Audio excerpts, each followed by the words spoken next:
A House subcommittee tasked with probing the origins of COVID dug up new evidence buried in multiple emails showing that Dr. Anthony Fauci, Francis Collins, and others discussed the novel coronavirus in February 2020 and that it might have come from a lab in Wuhan, China. The emails also reveal Fauci commissioned a paper rejecting the possibility of the lab leak theory, and weeks later, speaking from the White House press podium, he told the media that the notion COVID-19 was born in a lab was implausible.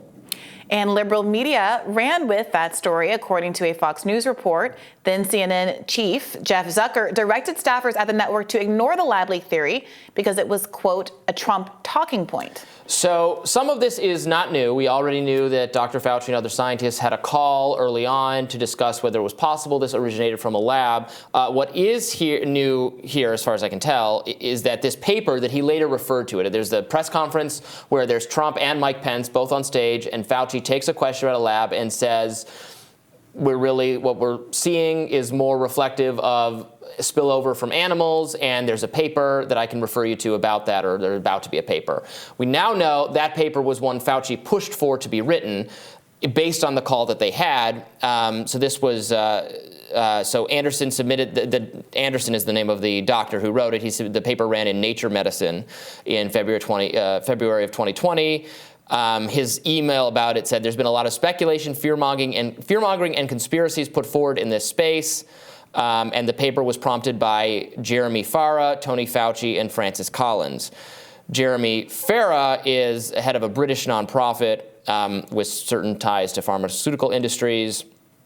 And after he read the paper, the proximal origin paper, Farah said, emailed Anderson and said, sorry to micromanage edit, but would you be willing to change one sentence? He wanted to replace the word unlikely with improbable in a statement about the lab leak origin. I'm reading directly from the New York Post coverage of this. So look, this is all very concerning, I think. No smoking gun. We want to be very careful with our claims. But I think people might come away from this with a real skepticism that this matter, the origins of COVID, could be fairly and impartially adjudicated and investigated by people like Dr. Fauci, given the stakes for them, given how interested they are in doing this kind of research and not having undue scrutiny of it. Yeah, look, I mean, I was trying to reflect on when the tide seemed to turn on lab leak theory, because I think it's definitely true that there was a period of time earlier on, probably for most of 2020, where to mention lab leak theory was to put a scarlet letter on your chest and declare yourself a kook and an unserious person.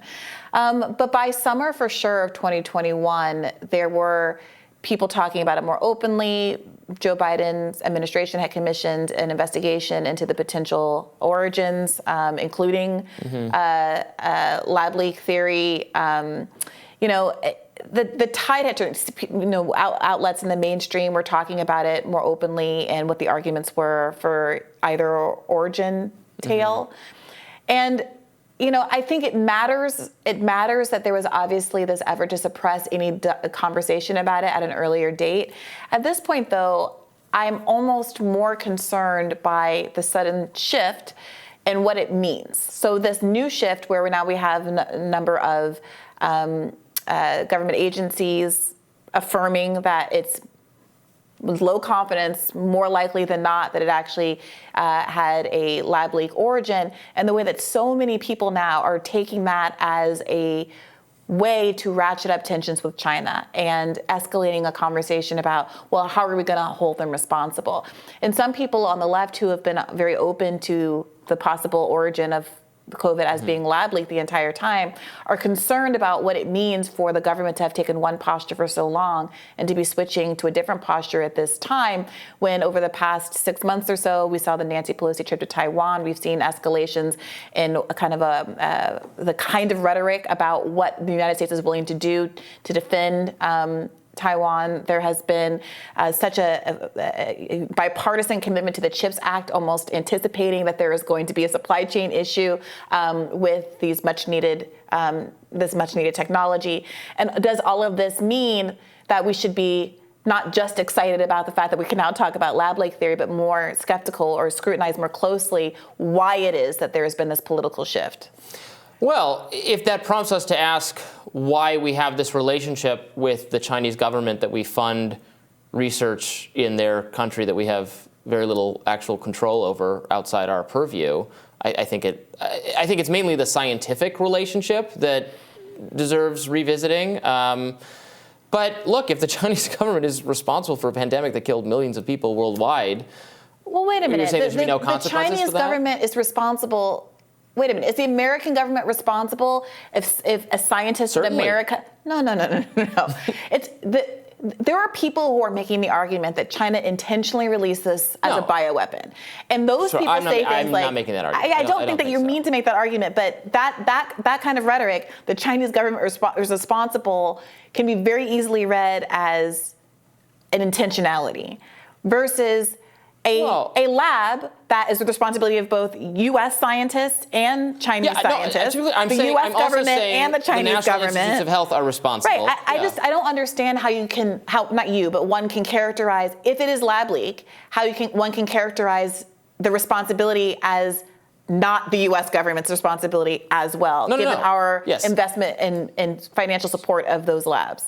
No, 100%. And I think that's part of the reason to do this investigation, do this work, to really understand it. Because yes, the lab leak theory, despite being portrayed as like racist and anti-Chinese, which is crazy, the lab leak theory, if true, indicts the Chinese government and also aspects of our government and some of our foremost health advisors, who should be held accountable if they were negligent in the research they funded or recommended. Contrary to, we had a pause on gain of function research that Anthony Fauci has admitted there were sometimes waivers for, and he can't quite recall. He might have signed a document. I'm not deflecting this to China. I'm certainly not deflecting this to the people of China, the Chinese people, which is what the mainstream media tried to do, somehow portraying the opponents of that view as racist, which is, I will never get over. It just makes no sense. Yeah, well, it's just something we're watching. There was this write-up in the Financial Times by Edward Luce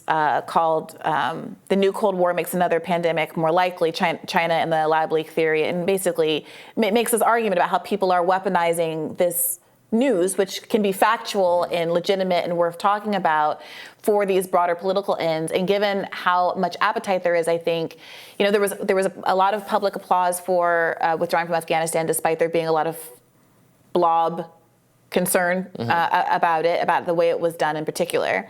And there is this anti-war bipartisan, largely fueled by the right movement in the country around Ukraine.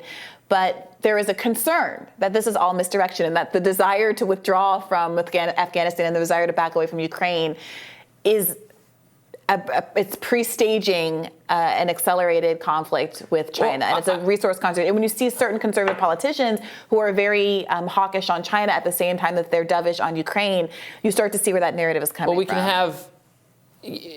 can have a debate about what the right policies are. I might disagree with some of them, but we need the truth as a baseline. We deserve to know the truth, and then we can choose what we do about that, what we think is the right response to that. But the truth is the truth and should be pursued.